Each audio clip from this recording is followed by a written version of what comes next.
but I'm going to ask you anyway. Are you a virgin? How could you ask me that question?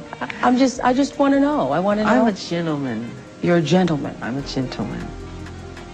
So I'm a gentleman. Okay. And this man has been gone for over 10 years. And not only is he gone, he was found not guilty. He was found not guilty. But for me, this moment transcends Michael Jackson. It is much bigger than any one person. Oprah Winfrey is once again in the spotlight due to accusations from Monique, who claims to have new evidence exposing Oprah's exploitation of the late Michael Jackson and his family for the sake of TV ratings. Monique has long criticized Oprah, alleging a pattern of befriending individuals and subsequently taking advantage of them. The specific grievance stems from Oprah's attempts to tarnish Michael Jackson's reputation over sexual abuse allegations that the courts have repeatedly dismissed. Monique is particularly upset about Oprah inviting MJ's family, including his children, to her show, seeing it as a form of exploitation.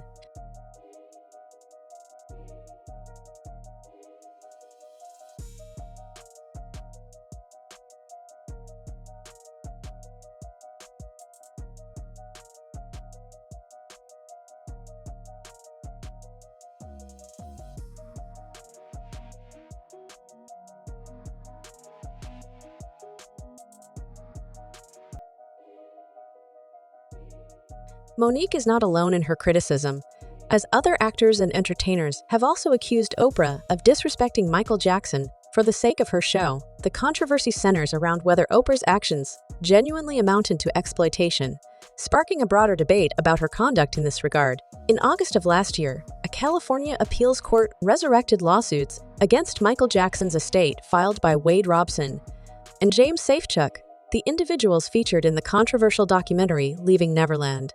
This legal action, the second attempt after previous dismissals, revolves around their allegations of sexual abuse by Michael Jackson.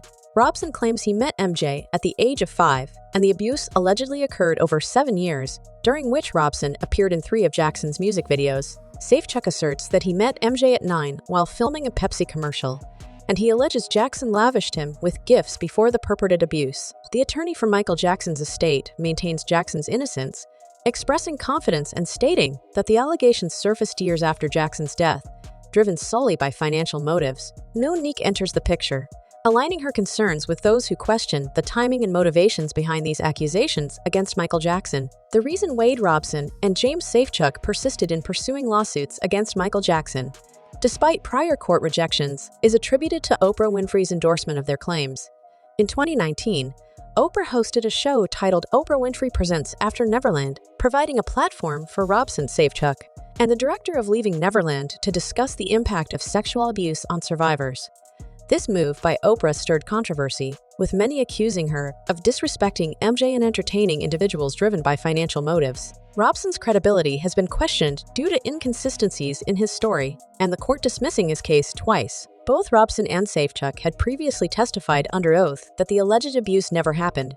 Additionally, the FBI conducted a lengthy investigation into MJ, ultimately dropping the case due to a lack of evidence supporting the accusations. In a podcast episode, Monique criticized Oprah for providing a platform to MJ's accusers, emphasizing that MJ had been found not guilty and underwent years of investigation without any conclusive evidence. Monique argued that it was unjust to amplify allegations against someone who could no longer defend themselves.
especially when legal proceedings had not proven their validity. Speaking the truth, critics argue that Oprah Winfrey overlooked critical inaccuracies in the documentary she endorsed without conducting proper fact-checking. Fans were particularly shocked by Oprah's actions because many believed Michael Jackson played a significant role in launching her talk show to success.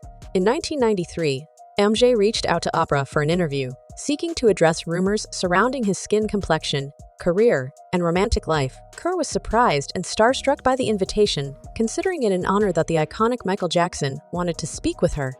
MJ chose Oprah because of their shared connections with Quincy Jones and Elizabeth Taylor, believing she would understand his perspective. The interview, which took place on February 10, 1993, at MJ's Neverland Ranch, covered various topics, including MJ's challenging childhood, plastic surgeries, rumors about his lifestyle, and his experiences as an artist. However, the interview became famous for Oprah's highly personal questions about MJ's romantic life.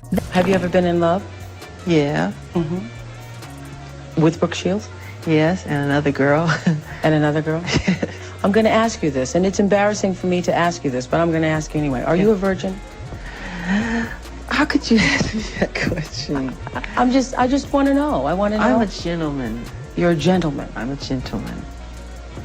So, I'm a gentleman.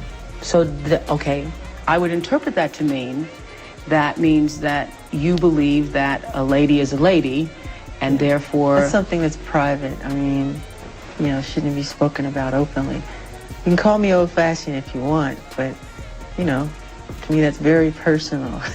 So you're not going to answer it? I'm embarrassed. Which some viewers found intrusive. The revelation of Oprah's endorsement of the documentary without addressing its inaccuracies left many questioning her judgment. Given her historical connection with Michael Jackson, that groundbreaking interview with Michael Jackson in 1993 became a massive success, attracting over 62 million views and ranking as the 20th largest audience for a U.S. TV program recorded by ABC at that time. Oprah Winfrey praised it as the most important and exciting interview of her hosting career, despite claiming a lack of information. When Michael Jackson passed away suddenly in 2009, Oprah dedicated an entire episode to him. What raised eyebrows was Oprah's simultaneous claim of not being MJ's friend, just someone who interviewed him, while using her proximity to him to gain access to his family. Despite MJ's efforts to keep his children out of the spotlight, Oprah conducted their first ever interview for her show. These interviews with MJ's family garnered high ratings, boosting Oprah's popularity. Unexpectedly, Oprah later switched sides by hosting After Neverland, a TV special featuring James Safechuck, Wade Robson, and director Dan Reed from Leaving Neverland, a move that surprised many given her prior connections with Michael Jackson.